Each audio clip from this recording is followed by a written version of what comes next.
Now, Book TV looks at Plato's Republic. First, part one of an interview with author and Boston University philosophy professor Stanley Rosen. Then we'll watch a book group discussion of the Republic. We'll return to part two of Professor Rosen's interview, where he comments on the group discussion and expands on Greek life and Plato's works. This complete program lasts 2 hours and 20 minutes. Professor Stan Rosen of Boston University, who was Plato? Plato was the student of Socrates. More precisely, he's usually regarded as the founder of the history of philosophy in its more formal sense. In other words, there were a number of figures called wise men or even philosophers who lived before Plato, but he's the first person to have created a substantial body of work, of philosophical work, and is regarded as the kind of fountainhead of the Western philosophical tradition. When did he live? Well, he lived in the 5th and 4th centuries BC. He was born in 428 and died in something like 348. So he, in other words, encompassed the Peloponnesian War and the loss of the Athenian Empire, the glory and the decay of classical Greece, you could say. Plato's life spanned that period. I should go back and ask you, based on your first answer, who was Socrates? Socrates was Plato's teacher. Socrates was a very extraordinary man who never wrote anything. He was famous for asking people embarrassing questions, such as, what is truth? Or what is the good life? Or why did you do what you did when you took your father to court for impiety? Or something of that sort. Socrates, in other words, trained a group of people of whom the most famous was Plato. He did that largely, or almost entirely, as far as we know, orally, simply by conversation with them. Hence the famous Socratic method of asking questions and carrying on philosophy in a dialogue form, rather than delivering formal lectures. What would they have been like back in Athens in what, 2,500 years ago? What would have, how important would they have been in that community? People like Socrates and Plato? Yes. Well, you know, that's an extremely interesting question. Socrates, we revere Socrates today as a great philosopher and, as Plato said, the justest man of his day. Socrates' reputation was not that good in Athens. He was associated with troublemakers because he went around asking embarrassing questions like, what is the nature of the divine? Do the gods actually do and say the things that our great poet theologians like Homer and Hesiod have said that they say? In other words, Socrates was perceived by the average Athenian as a kind of eccentric who represented a danger to the stability of the state. And many of the people with whom Socrates spoke were sons, young sons, of the wealthiest and politically most prominent families. And by engaging these young kids in conversation about such fundamental questions as what is justice, Socrates was implicitly committing treason. Because obviously the official answer to the question, what is justice, is whatever the Athenian laws say it is. So Socrates was considered a rather difficult person, and finally, through a series of circumstances that it would take too long to summarize at the moment, was put to death by the city. Plato was in a slightly different position. He was very rich, belonged to a very prominent family, had a great political career ahead of him, which he entered into briefly at quite a young age, and then dropped out of, and devoted the rest of his life to philosophical research. He also founded the first, as we would call it today, university, Plato's Academy.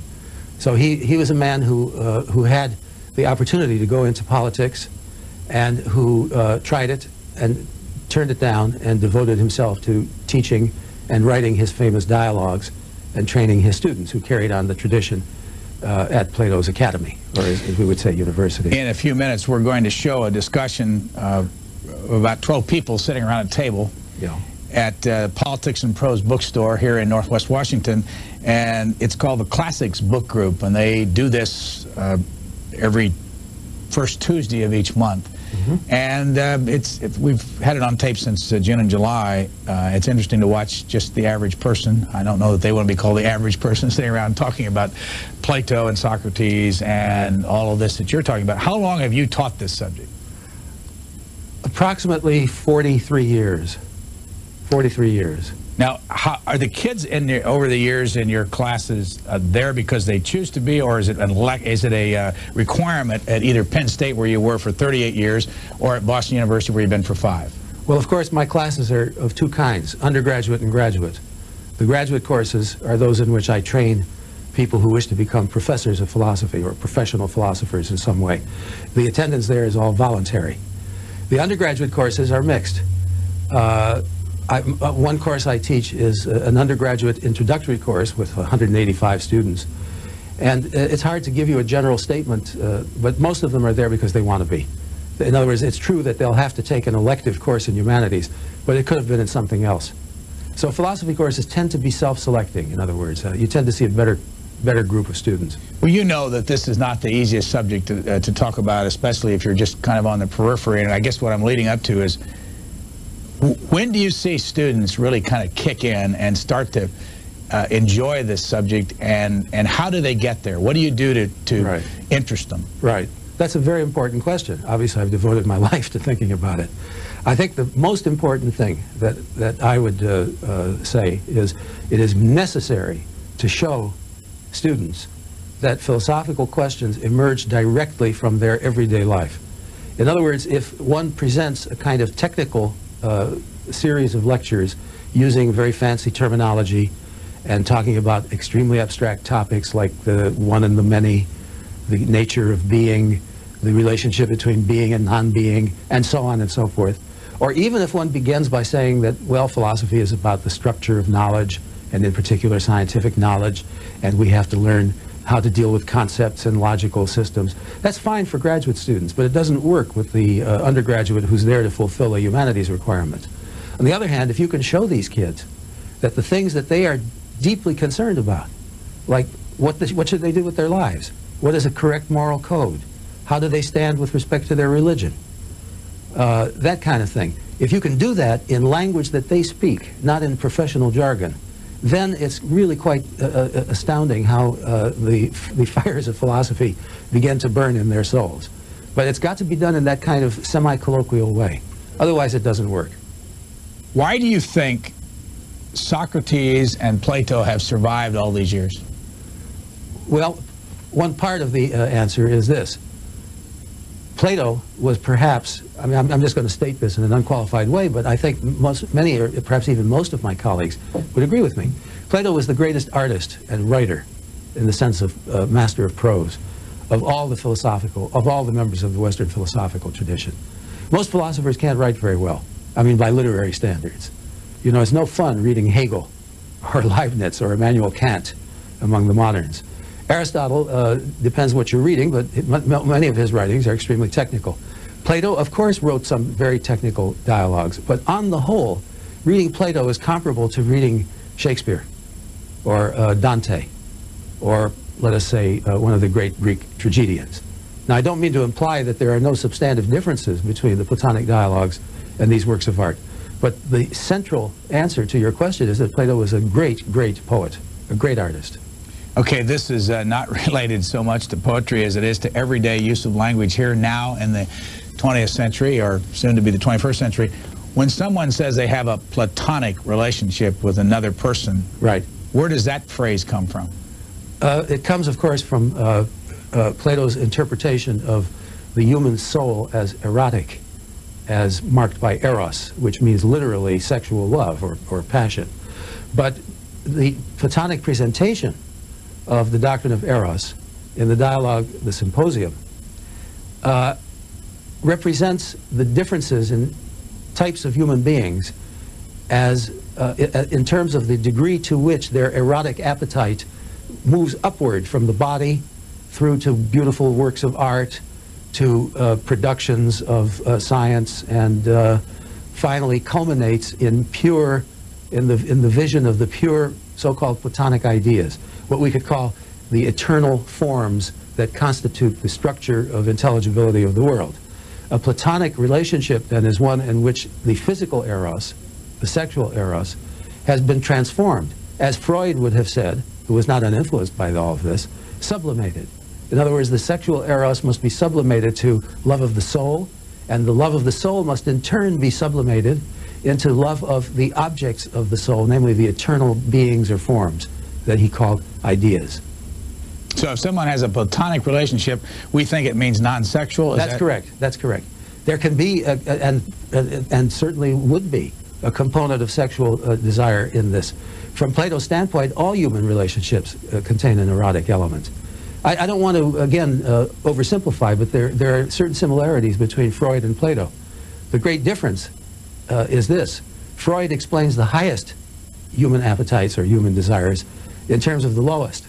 In other words, he starts from the bottom, or differently stated, says, well, the reason why we have friends, or the reason why we go into a certain occupation, or the reason why we have certain political or moral views, can be explained in terms of lower desires, which have been hidden from us by rationalizations.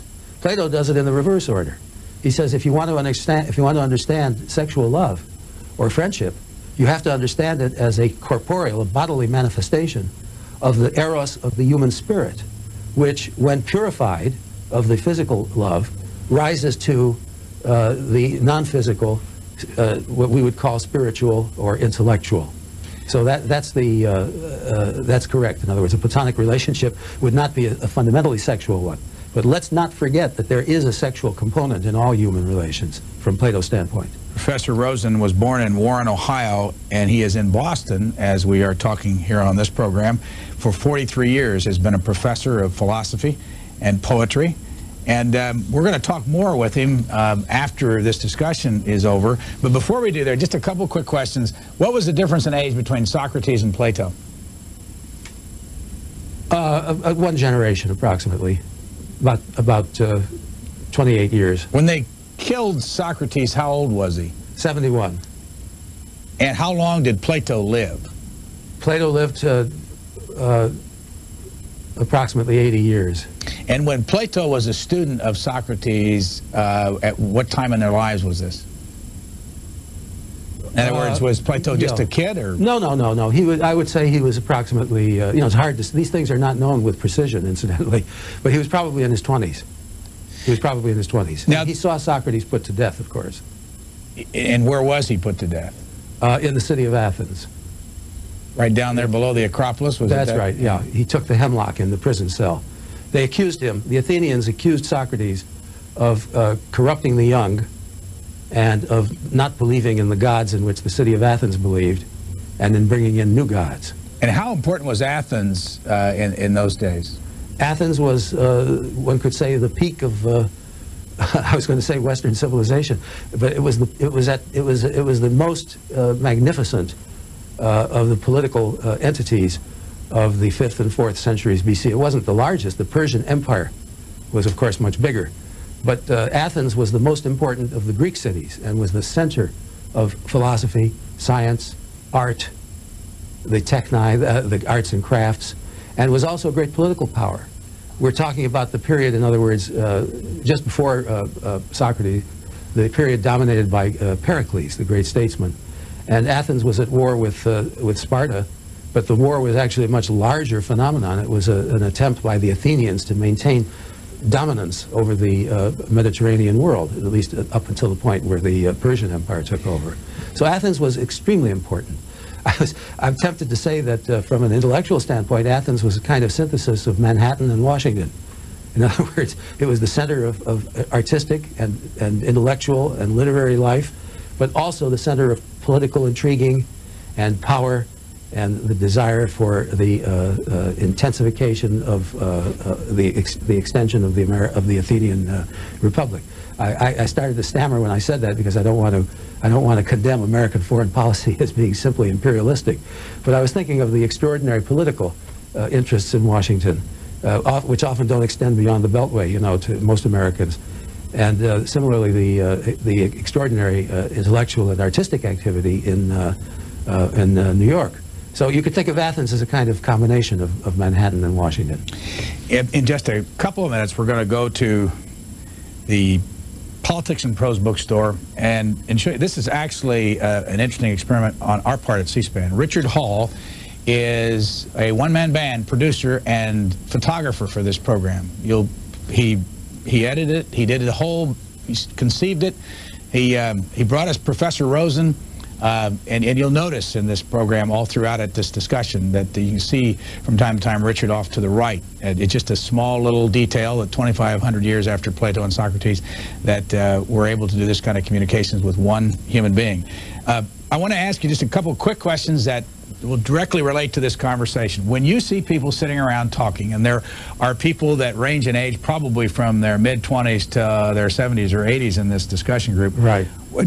Do people know what they're talking about when they attempt to talk about Plato's Republic? I knew you were going to ask me that question. I'm going to answer you honestly. I was quite struck by the range of the answers. I mean, I wasn't surprised because I've been in this business for a long time. Nevertheless, each time you see it, it's striking. Some of the questions that were put, I think, were naive but extremely to the point. Let me give you a quick example. One person in the club said, "I wouldn't want to live in that city." Now, that's exactly right. If we had a lot more time to talk, I could tell you in detail why it was not Plato's intention to describe a city in which anybody would want to live. The purpose of the Republic is to show what price has to be paid in order to achieve justice. And that's a very complicated and subtle thing. What was, or what is, Plato's Republic? What is the document? The document, it's a dialogue that the manuscript tradition goes back to the 8th century, you know. We don't have the original papyri, but we do have a pretty good tradition going back to the 8th century. The Republic is a dialogue in 10 books in which Socrates goes down to the Piraeus, which is the harbor of the city of Athens, with a friend of his who happens to be Plato's brother. They meet a group of people, all of whom are dramatically quite interesting, but we don't have time to identify them. And they spend about 3 or 4 hours, or perhaps 6 hours even, talking about the following question: which leads to happiness for the individual person, the life of justice or the life of injustice? And in order to settle that issue, or at least to explore it, they transfer the question to the domain of politics. Socrates makes an analogy between the soul of the individual person and the city. And he claims in a famous sentence that the city is the soul writ large. And then they spend a number of books investigating a just city and what would be necessary to make a just city. And then they come back and try to apply the results of this to the individual soul. That's the basic theme of the Republic. You can't see this, but I'm holding up Alan Bloom's version of the Republic of Plato just to show how big it is. Yeah. And the 10 books that you're talking about are within the covers of this book. Right. Which is, do you have any idea how many words it is, or give some? It's just, it would look like a standard book you could buy in a bookstore. It would contain all 10 books. It would be about, depending on the translation, I would say about 400 pages. Approximately 400 pages. You and I are going to come back and talk a lot more about Plato and Socrates and all this after this is over. As we said earlier, this was recorded back in June and July. There are a couple of discussions. Yeah. You're going to see at this point a 90-minute discussion of 12 people who meet the first Tuesday of each month at Politics and Prose Bookstore here at out in Northwest Washington. And the subject is Plato's Republic. Our guest that you've seen up till now is Professor Stanley Rosen. He is in Boston as we're talking today. He's from Warren, Ohio, as we said, but has been a teacher for 43 years of philosophy. Professor Rosen, we'll look forward to talking with you after we watch this discussion group on Plato's Republic. Thank you very much. Professor Stanley Rosen, who is in Boston and teaches at Boston University. Any quick reaction to this idea of a book group sitting around talking about Plato's Republic? My quick reaction is that this might sound a bit flowery or rhetorical, but I think it's a wonderful testimonial to the democracy that people can do this kind of thing without the kind of sophisticated education and background that one would see in equivalent groups in some European countries. I sort of was impressed by it. I mean, obviously some of the responses were very naive. But many of the people who participated, I think, perceived real difficulties and brought up interesting objections to what they took to be Plato's argument. Where I think they went wrong is in taking the work too seriously. That is to say, they didn't treat it as a work of art, and one in which a variety of points of view are being presented in ways that are going to be meaningful differently for different kinds of people. They took it as a kind of monolithic argument, you know, something like an essay on civics that they might have been assigned in high school. saying the same thing to everyone and meaning everything that it says to be taken quite literally. Now, that's the wrong approach to the Platonic dialogue. I mean, to read that dialogue, is you have to approach it more in the way that one might approach a play by Shakespeare. But with that said, I thought that there were some very shrewd points made. I was impressed by it. Let me go over a number of questions that I asked you earlier, because people often come to this network at different times and may not have heard of earlier discussion. Certainly. Who was Plato? Plato was the, as I said before, the real founder of the Western European philosophical tradition, in the sense that he was the first to write a body of work which we believe ourselves to have in its entirety, and which lays out the broad subject matters of philosophy for the first time. When did he live? He lived in the 5th and 4th centuries, born in 428 and died in 348 BC. So he's 2,500 years ago or so. That's right, that's right. How did we get to know him in the first place? Where did he come from? I mean, in other words, He's an Athenian, an Athenian. How did his words live through all these years? Much to his surprise. Plato believed that history was cyclical, and that there would be periodic destructions of the cosmos. I don't think he thought that his books would be read, you know, for more than a few hundred years.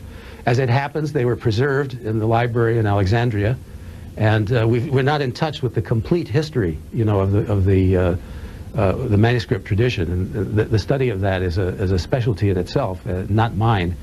Well, our knowledge, our direct knowledge of the text goes back to approximately the 8th century A.D., the oldest manuscripts in Paris and Venice, places of that sort. So we've had a continuous knowledge of Plato from those manuscripts, and an indirect knowledge of Plato in discussions by people who studied him, exactly as my students study philosophers in the university. Do you have any idea how many students you've taught over the last 43 years? I know I've turned out about 40 or so, I don't want to exaggerate on national television, something like 40 PhDs who are now, most of them, you know, teaching and so on elsewhere. Hundreds and hundreds, probably close to 5,000 undergraduate students. I really have lost track. Let's just say 5,000 is not an unreasonable number. If you were able to sit down with Plato today and ask him some questions, what are a couple that you'd want to ask based on all these years of thinking about what his words are all about? I would ask him, Plato, how can I know for sure that you believe what you're saying? How can I distinguish between the rhetorical parts of your dialogues and the parts that you are stating for the good of the human race, things that you want us to believe so that we won't be miserable, and things that you actually understand? What did he think of religion? That would be one of the questions that I would ask him. I'm going to give you, again, a short answer to a long story. I think Plato believed that there was a divine spirit visible in the cosmos. I don't think he believed in personal gods of the sort that we know from Greek mythology. I think he believed that there was a difference between good and evil, that there was a force of good and a force of evil. Sounds a little bit like Star Wars, but I think you find that kind of thinking in Plato, that there is a kind of divinity in the cosmos. But I don't think Plato believed in personal immortality. I don't think he believed in personal gods. That's my own view. What do you think he would think of this discussion we've been having over the last couple of years about Bill Clinton? He would have been absolutely horrified. I mean, not that Bill. I take it you're referring to Bill Clinton's famous peccadillos with Miss Lewinsky. Yeah, just this whole discussion about what is character and morality and all that. Plato would have said, this is typical of a democracy. That sounds very harsh to our ears, and I'm actually thinking, as I say that, of a lady on the in the book discussion who said she thought that Plato was actually defending democracy. I'm afraid that's not right. Plato is a great enemy of democracy, and one of the things that he held against democracy is that it brings forward leaders of corrupt character, that it's the nature of a democratic regime that it cannot produce noble or gentlemen as rulers, that their personal characters are flawed by mass media, mass markets, massive audiences, the need to appeal to the lowest common denominator, and so on.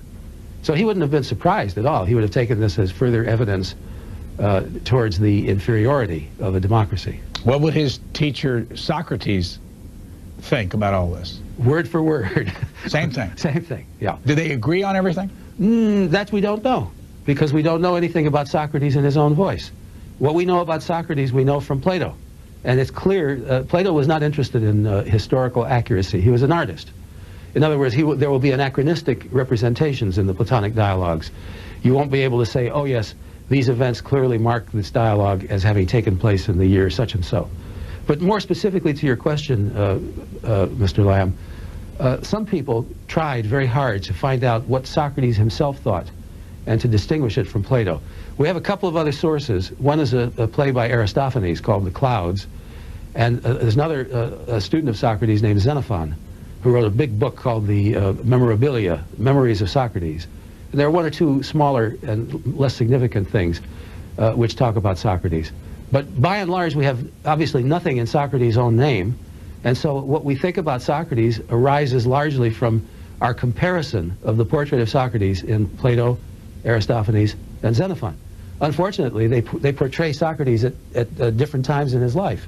And so it's not possible to come up with a homogeneous picture of Socrates, and it's not possible to clearly differentiate Socrates from Plato. One last point, Aristotle makes some comments. He was a student of Plato's. And he makes some comments and says Socrates was concerned, let's say, with ethical questions, whereas Plato raised metaphysical questions. I would take that with a grain of salt, but it gives us a slight indication. Namely that Socrates had less abstract, not quite so complicated theories as Plato had.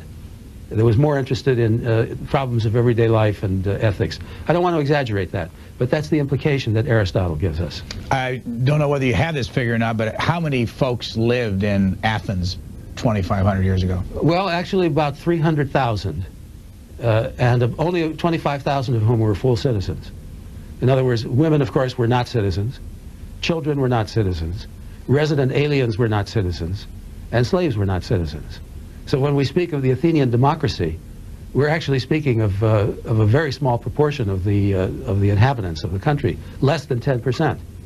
How did they communicate back then? By talking constantly. They were very vocal people. The Athenians, there's a Greek word, parousia, which means a kind of freedom of, not freedom in the political sense, but, you know, just talking all the time. They were very, very big talkers. And they were constantly suing each other, not unlike Americans.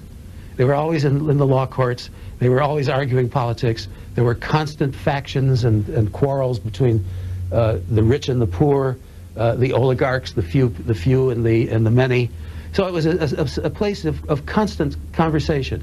Apparently the reverse of Sparta, for example, the great rival to the Athenians, who were, as their name suggests, Spartan, and who didn't talk so much, but were busy exercising and obeying the laws of the gods. You're originally from Warren, Ohio, and I see on my sheet here that your father was a pharmacist. Right. Was he born in this country? No. No, he was born in fact, I once asked him, he died this year at 97. I asked him, where were you born? In Poland, Lithuania, or Russia? And he shrugged his shoulders and said, I don't know. It was that part of the world that was changing, you know, from week to week. How about your mother, Celia? She was born in Russia, and she spent World War I there, was chased by Cossacks, to her really, really frightening memories of the place. My father remembers Russia, let's call it, idyllically, because he left before World War I, whereas my mother lived through World War I and starved and was persecuted for being Jewish, and just in general, you know, was in the midst of a very, very bad situation. Well, how does a young man who was born in 1929 like you in Warren, Ohio, go from immigrant parents to the University of Chicago and become a philosopher, teacher, professor? How'd that all happen? Well, that's the famous glory of the United States. I mean, the opportunity here was available. I don't know if I can give you a more specific answer. It's just, I can tell you this. I was deeply influenced by my grandfather, my maternal grandfather, who was an Orthodox Jew and a man who obeyed the laws as literally as was humanly possible, and who got up every morning at 6 o'clock to strap on the phylacteries and the prayer shawl and to pray. And I, as a little boy of 5 or 6, you know, would sort of wake up, and he wouldn't even know I was watching him. And I would watch him do these prayers. And he just impressed me tremendously. And I'm certain that he was the initial influence on me, sort of turned me from the frivolous youth that my nature wanted me to be to the more serious professor of philosophy that love for my grandfather and, of course, for other people turned me into. How many books have you written? It's hard to say because some of them have been, a couple have been revised and some have been reprinted. I guess about 13 or 14. And in general, what kind of books are they? They're books that not many people would want to read. They're philosophical works. My first book was poetry, actually. I began as a poet, and I published a book of poetry when I was about 21. But I was turned around, as they say in the espionage world. You know, there's a Greek word, periagoge, that's used in the Republic, the turning around of the soul. I was turned around from poetry to philosophy by a man named Leo Strauss at the University of Chicago, a man of some notoriety today among people who are interested in politics.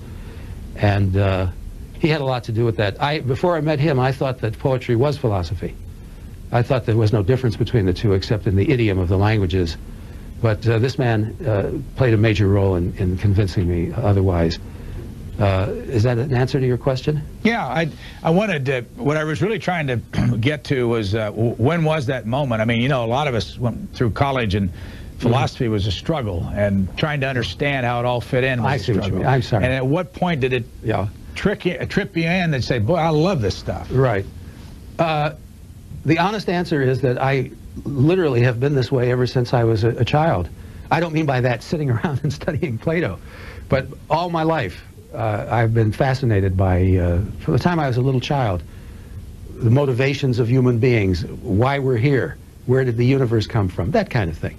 I'm sure there must be lots of kids who have those notions, but they were always with me. In other words, it's not the case in my case. It's not the case that I always wanted to be an engineer or a professor, a lawyer or something, and got to college, took a good course, and then said, gee, this is for me. To the contrary, I assumed, somewhat pretentiously, that I was a philosopher before I got to college. And I thought that I was expressing my philosophy in my poetry. And it was only when I got to the University of Chicago that it was explained to me how ignorant I was and how much work was involved in transforming myself into a disciplined thinker. And I've never finished that task. It's an extraordinarily difficult one. Let's go back to the discussion held at Politics and Prose bookstore, and for us at C-SPAN, it's a little bit of an experiment, because this whole program from start to finish has been produced and scripted, and not scripted because the discussion was informal and with no script, but it's been put together by Richard Hall. He was the photographer and the producer and brought us Professor Rosen, among other things. When we go back to looking at these discussions that were held in June and July, do you ever do that kind of thing in your classroom where you have your students sit around and try to work through all this? Yes, but you can't do that in a class of 185 people. In other words, that kind of thing requires a limited number of people. I, for many years, in fact, taught by taking a text, let's say a short dialogue by Plato, with 15 students seated around the table, and then we would start in the old Talmudic way with the title, and I would raise the question, why, let's say the dialogue is called Phaedrus. Phaedrus is the name of a man who is a character in the dialogue. Well, if Plato called the dialogue the Phaedrus, he must have had some reason for it. Can we figure out what that is? And then we would go on from the title to the first sentence and so on through the dialogue. If there were 10 or 15 good students in the class, then we could have a kind of round table discussion. So I did follow that form to a certain extent. But you know, in a classroom, there comes a point where the instructor must know more than the students, otherwise he's cheating them. And at a certain point, it's necessary for the instructor to talk. And so you can't have just a continuous exchange of fragmentary views, which are entirely appropriate in something like a great books club discussion. The three people you mentioned earlier, and we talked a little bit about this in the setup for the discussion, Socrates, Plato, and Aristotle. Yeah. Socrates, you said, was killed at age 71, and Plato was his student. At Right. what time in Plato's life was he a student? Oh, roughly speaking, in his early manhood, you know, 20 to 40, something like that. And when was Aristotle Plato's student?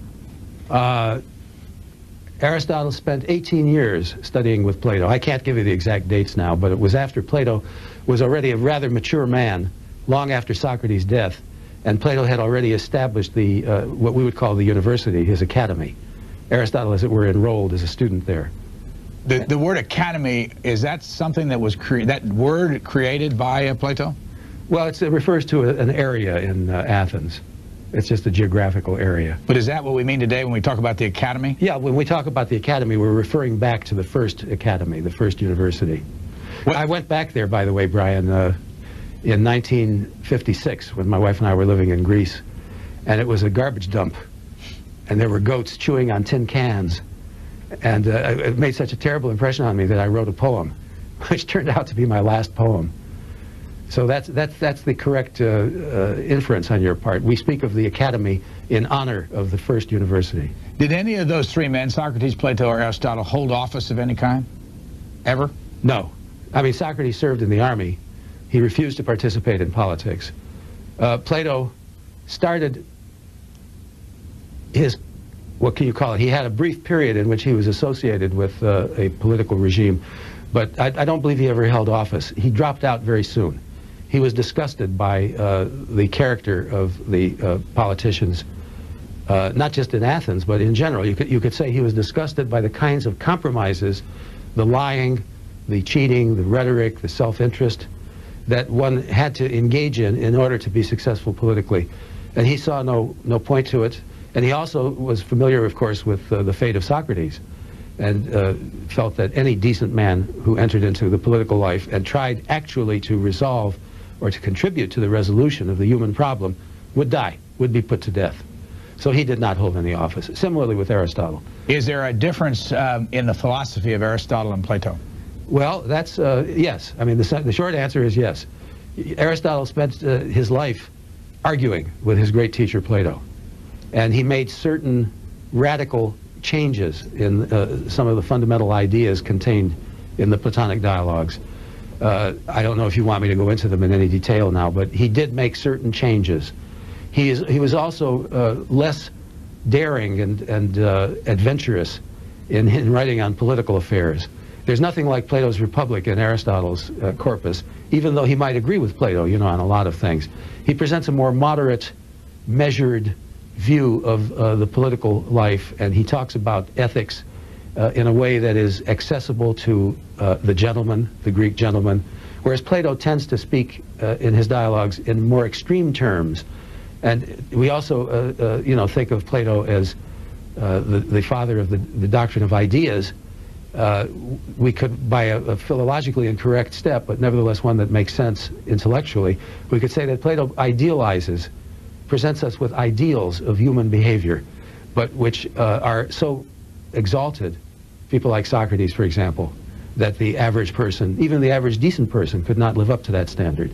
Aristotle looks more closely at human beings as they are, still presents us with a kind of paradigm of how to behave, but the paradigm is one that's within reach. Perhaps that's a good way to put the difference. You know, as I listened to you talk about the things that they were all interested in, especially Plato, if you've read the Federalist Papers, and especially the Madison work, you can see reference to things like interests and all the things that have survived all these years. How much impact did those writings 2,300 years ago have on people like James Madison and Thomas Jefferson and Alexander Hamilton and the forefathers here? Well, to answer as simply as possible, I think the notion of the gentleman, of the educated gentleman, goes back to Plato and Aristotle. Whether they got it from Plato or from Aristotle or even from Cicero, the Roman philosopher, that would vary from case to case. To a certain extent, the picture that the authors of the Federalist Papers had of the gentleman, the landed aristocrat, the man who has enough property so as to have sufficient leisure to acquire the kind of education that will qualify him to be a responsible statesman. That goes back also to the English aristocracy. You know, they were influenced by people like John Locke and Montesquieu and so on. But there's the English writers in turn were influenced by the Greeks. So one can answer your question very generally by saying that the paradigm that one finds, the model that one finds in the Federalist Papers of it being better to be ruled by gentlemen, well-educated, who have some money and property, and therefore responsibility and stability, and who with this money can have leisure to be well-educated, and thereby to discharge their political duties in a way that all of us will benefit from. That's essentially Platonist in its notion. That was taken for granted by the Greeks. If you're going to rule, you must have virtue. If you're going to be virtuous, you must have been habituated to be virtuous. In order to be habituated to be virtuous, you have to spend your life doing virtuous deeds. And in order to do that, you have to have money. So that's the unfortunate root of that.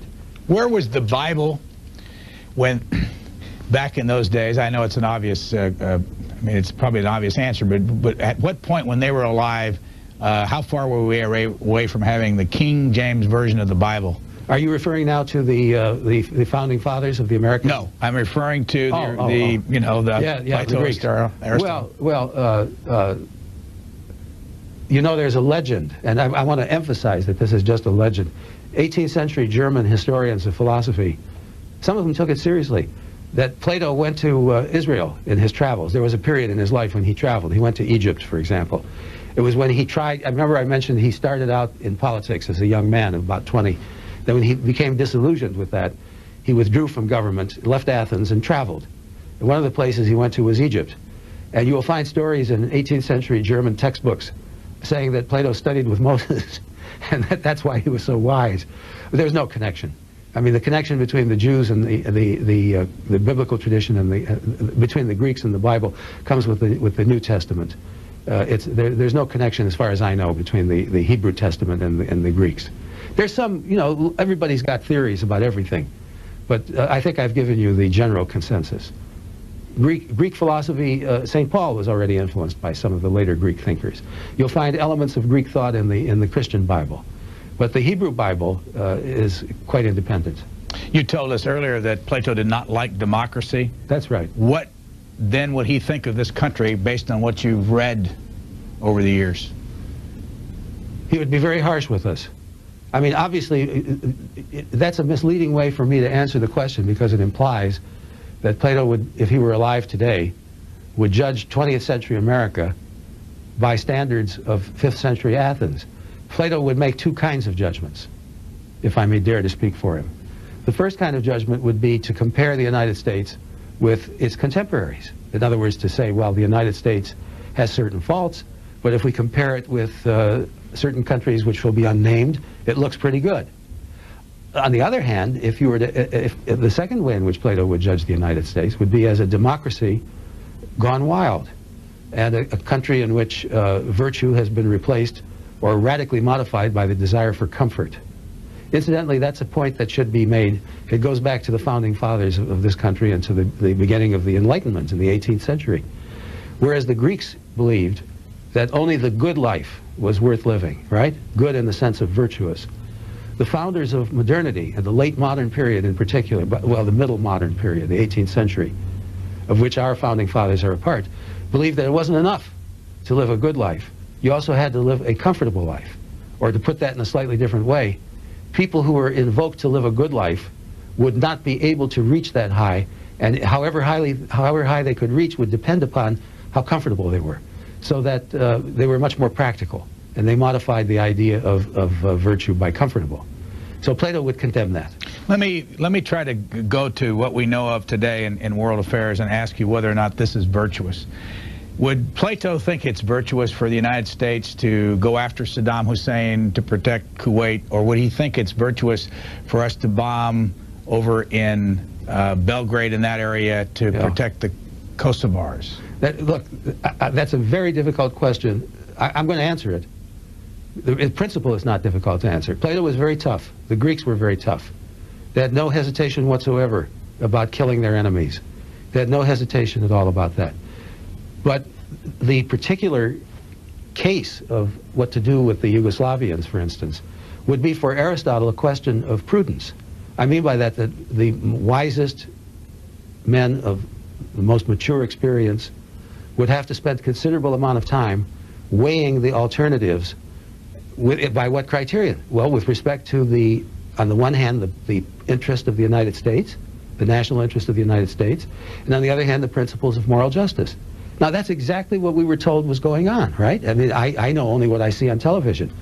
And I was told by statesmen and by reporters that there was an agonizing appraisal of this whole Yugoslavian business precisely in those terms. If that's correct, if that's what was actually happening, then that was very much in the spirit of Aristotle, let us say, and by extension of Plato as well. So for every particular political event, one has to be guided not by some abstract principle of virtue. One has to be guided by the knowledge that the good can never be fully implemented, that actual life is so complicated that you will go wrong if you try to force a good principle onto all aspects of the problem, and that you have to simply take the problem apart and try your best to decide the consequences of a variety of actions. So my answer to you is that I can't say what their particular opinion would have been of American policy with respect to the Yugoslavians, but the procedures that we were at least told were being invoked to arrive at that decision, those would have been exactly the procedures that people like Plato and Aristotle would have recommended. There would have been, if I may add one more thing, there would not have been on their part any kind of humanitarian sentimentality about killing innocent people. They were very tough. I don't mean that they were vicious, but they knew that when you go to war, you kill people. And if you're trying to survive, in the long run, it's less humanitarian to worry about casualties. Something that would have been unintelligible to Plato and Aristotle is what I see so frequently on TV these days, namely men in uniforms, military men, generals, saying, we mustn't put our troops in harm's way. That would be unintelligible to Plato. Warriors are supposed to die for the country. You know, I don't mean to sound bloodthirsty to your audience, but you asked me a question to which this is a very, very appropriate reply. That would be unintelligible to them. So that kind of consideration, namely, we mustn't hurt innocent people, that wouldn't be number one on their list. Not because they liked to hurt innocent people, but because if you're not prepared to hurt innocent people, then you run the risk of being destroyed yourself. If you've just joined us, we're talking about Plato and Aristotle and Socrates. Why here on C-SPAN are we doing this? Because this is an attempt at showing you what a classic book group discussion looks like at Politics and Prose bookstore here in Washington, an independent bookstore. And we videotaped through the direction of Richard Hall 2 90-minute discussions held in June and July of this year, 1999. And our guest, Stanley Rosen, is in Boston, and he's helping us try to figure all this out. He's been teaching for 43 years, 5 years at Boston University, and 38 years before that at Penn State. And he, as we said earlier, was graduated from the University of Chicago with a bachelor's and a PhD back in 1955. What was your PhD thesis on? It was on Spinoza's political philosophy. Why did you pick that? Because my professor instructed me to do so. He was not a permissive man.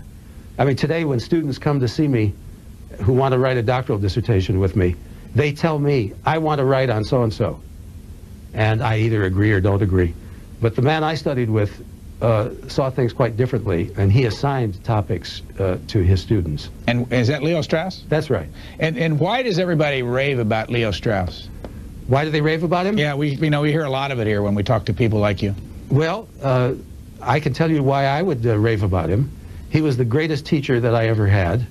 He was a man of extraordinary erudition, wide-ranging knowledge of Hebrew, Arabic, Greek, Latin, the Romance languages.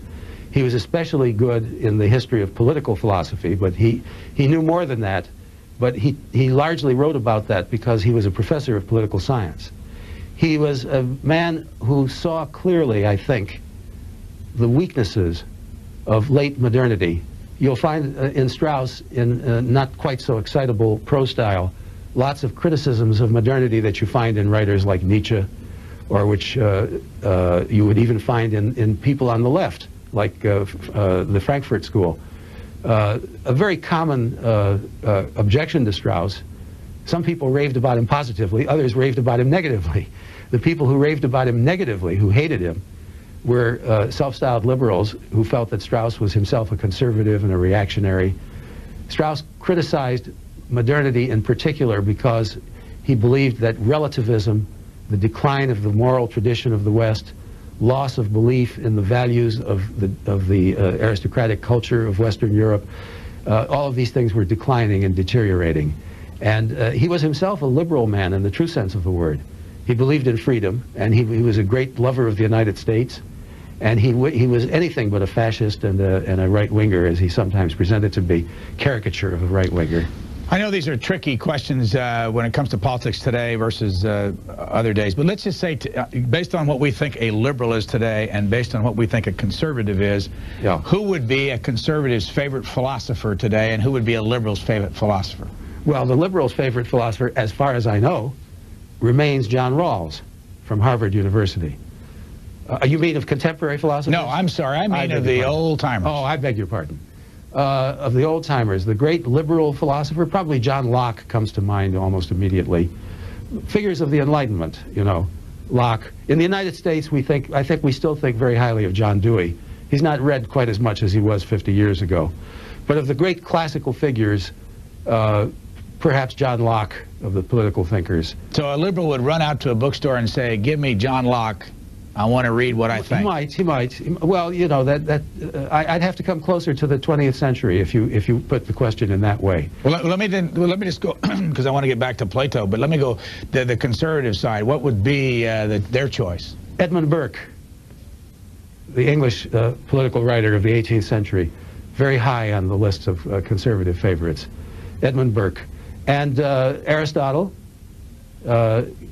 ranks high because of his moderation and prudence. There are still some Thomists, but I don't think Thomas is read again as much as he was 50 years ago. I would restrict myself to Aristotle and Edmund Burke. Okay, who's yours? My favorite philosopher? Yes, sir. Plato. And how do you define him politically? You say he's not for democracy. Does that make you not for democracy? Well, I mean, but don't forget that the word democracy means the rule of the mob. That's another thing that has to be brought out. One can admire Plato without sharing his political views.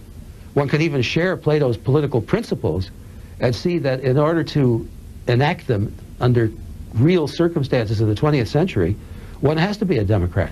If Plato were alive today, I think he would be on the side of the West. In other words, Western European democracies. I don't want to say he would be an American. That's a little too self-serving. But if he were an American, yeah, where would he fit into our political spectrum, or could he? It wouldn't be possible to put him into one place or another. The conservatives would like to claim him for themselves. He would look like I would say he would look like a liberal conservative. You remember Eisenhower used to call himself that. A liberal conservative, a little bit left, a little bit right of center. Plato would certainly be in favor of strong education. He would be in favor of high standards, high moral standards in political office. He would have had zero toleration for Clinton's hijinks. He would have been very much opposed to the large sums of money that have been collected by George W. Bush, or for that matter, Al Gore or Bill Bradley. He would have spoken in a voice of moderation against the excessive rhetoric, the empty-headed lying that goes on television by candidates, the failure to articulate programs that they themselves know are reasonable or have a chance to pass, kowtowing for the sake of election. But most reasonable people would say that. In other words, I think Plato would have been a man of reason, if I may honor my views with that that title. All right, based on the discussion that we watched, and yeah, listening to you tell us about Plato, if someone has been eavesdropping on this conversation, that's what they're supposed to do, right, what would you recommend they do? We're talking about people that have not studied much philosophy. They sure may or may not have a college degree. Right. They feel a little bit, you know, underprepared. What book or books would you recommend that they go by to start the process of learning all about this? About Plato? Yeah. Of course, I think they could do much worse than to start with the Republic. But the Republic is is hard to start with, not because it isn't a wonderfully written and exciting book, but because it sets people off. The harshness and peculiarity of the details of Plato's political program tend to alienate 20th century readers. I think myself that the best way to start with Plato is to read dialogues like the Symposium and the Phaedrus, which are human documents. The Symposium I happen to have written a book about it. Maybe that's why it's a favorite of mine. Is your book available? Yes, it is. Yes. And can people go online or go to a bookstore and say, I want everything Stanley Rosen wrote? And I wish they would immediately. How many of those books are in print? All but two or three, and those are coming back into print. So virtually all of my books are in print. And who publishes your books? Yale, Oxford, Cambridge, Rutledge, and an outfit called the St. Augustine Press, which is now bringing back into print those of my books which were out of print. I have a small one here that says Plato's Statesman, The Web of Politics by Stanley Rosen. When did you do that one? I published that in approximately 1995, if memory serves. Still fresh? Is it useful to a beginner? Fresh as a daisy. No, you know, the beginner would do better if they're kind enough to look at my books. They would do better to start with my book on the Symposium. That would be what I would recommend. What was the Symposium? The Symposium is about a group of men who are at a banquet, and they decide not to get drunk, which is what people usually did at banquets, at drinking banquets. And they want to talk instead, and they decide to talk about love. And a number of different speeches, say a half-dozen speeches, are presented about love by a half-dozen different kinds of people, the last of whom, or the second last of whom, is Socrates. And Socrates there gives an account of his interpretation of love and talks about his teacher, a mythical character named Diotima, a woman prophetess. And then Socrates is himself exposed by the drunken Alcibiades, an actual historical character who had some dealings with Socrates. It's a wonderful, extraordinarily rich document, you could say, from the contemporary standpoint of the psychology of the human being, and a marvelous, beautiful, subtle document about the various types of love. I would really recommend that dialogue, the Symposium. How long is it? The dialogue is not very long. You know, it's about 100 pages, 80 to 100 pages. Do any of us talk like that today? Could you find a symposium going on like this anywhere in this country now? You mean of the sort that was held in Plato's Symposium? Yes. Only in, gee, I don't really know how to answer that. I would say largely in professional associations like book clubs, or you know, there must be clubs. For example, I once lectured in Dublin in Ireland to the Metaphysical Association, and there were 500 people at my lecture. Very few of whom were professors. I mean, they were just citizens of the city of Dublin, and I assumed that they gathered together and debated questions, you know, of this sort. But probably there's not too much of this sort of thing outside the academic world. Let me ask you a couple of questions, and we'll let you go because you've been very helpful and generous to your time. Have you tried to be a great teacher? Can one try to be? No, have you tried to be a great teacher consciously for 43 years? Do you try to be and I don't need to use the word great, a good teacher? I mean, and if you have, what do you think goes into that? I love teaching. I'll put it that way. It's something that comes natural to me. I don't mean pontificating or, you know, just telling people my views, but I love discussing fundamental questions with a room full of lively kids to whom the discussion really means something. If you don't love the subject, you can't be a good teacher. That's just out of the question. Secondly, you have to be spontaneous. You have to be able to speak. Obviously, there are times when you want to give learned papers. There are times when you want to give formal lectures. But you must be able to speak spontaneously. You must have a wide experience of the different kinds of human beings. You can't utter 40 different speeches simultaneously to the 40 different kinds of people in the room. But you have to figure out a way of going back and forth in your modes of presentation so as to weave into the discussion as many of the different types of people as possible. These are some of the elements that go into being a good teacher. And finally, if I may say so, at the risk of sounding like an elitist swine, you have to be smart and you have to be competent. But the first things that I mentioned are really essential. Now let me go back to that first question. Have you tried to be a great teacher? I've tried my damnedest. Yes, I've tried. And so when is it the most rewarding for you from a student? What do they say to you that makes you feel like this has all worked? Again, two different things. Perhaps the most important thing to me is when I'm walking down the street, or even at home, and I get a letter or an email, or somebody says to me, "You don't know me, but I studied with you 20 years ago as an undergraduate." And may I say this? And your course was the best thing that I ever had in college. That really makes me happy. That makes me ecstatically happy. The other experience, of course, is when a graduate student does very well. But that's somehow, you know, that's wonderful and it's a great honor, but it's not quite as immediately gratifying as having this kid, someone whom you knew as a kid, and you don't even know who he is now. Just step out of the crowd, to use a metaphor, and say, I had your course 20 years ago, and I still remember it. That means a great deal to me. Before we let you go, are you married and do you have children? I am married, and I have 3 children. Any of them philosophers? No. Only one of them majored in philosophy, and he's now working in a health food store in Montana. He went out there to work on the environment and found that there were no jobs.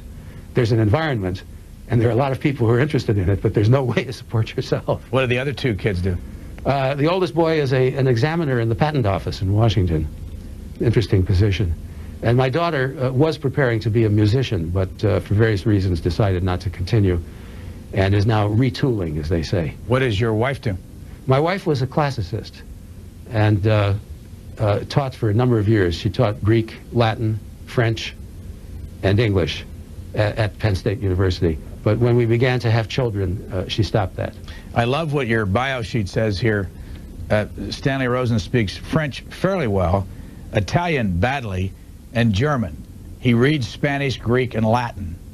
I don't know if those are that's the way you characterize it, but is that pretty accurate? Well, more or less, you know, I have a smattering of those things. I'm not a philologist, but I use them as scholarly tools. Socrates, Plato, Aristotle, were they family men? No. Socrates is the exception that proves the rule. Socrates was married and had children, but his wife was famous for being a shrew and for nagging him, and he was never at home. He was, as we say today, always out with the boys. He was always out talking with his philosophical friends. There's a wonderful scene, either sad or funny, depending upon your own way of looking at things, in a dialogue called the Phaedo, which is about Socrates' death, his last day of life. He's taken the hemlock, and the poison is moving up his body, you know, and he's talking to his friends about the immortality of the soul. And his wife, Xanthippe, is there, and she starts crying. And Socrates says to someone else, let someone take her home. Those are Socrates' last words in the presence of his wife. So that'll tell you a little something. Plato was, as far as we know, a bachelor. Aristotle, I frankly don't even know. But they would not be what you call family men. Nietzsche has a wonderful expression, which I will cite in Fear and Trepidation, since the interview is almost over. Nietzsche says a married philosopher is a contradiction in terms. And I won't give a detailed commentary on that statement. When did Nietzsche live? Second half of the 19th century, 1845 to 1900. And where was he from? Nietzsche was a German, Friedrich Nietzsche. In Boston, Professor Stanley Rosen has been our helper here, among other things, to try to figure out all this. Thank you very much, sir, for coming in and explaining to us philosophy and Plato and Aristotle and all the rest. Thank you so much for asking me. I hope it wasn't too tedious. Stanley Rosen has written about 14 books on Plato, Nietzsche, and other philosophers. If you'd like to know more about his works, contact the author by email, srosen@bu.edu.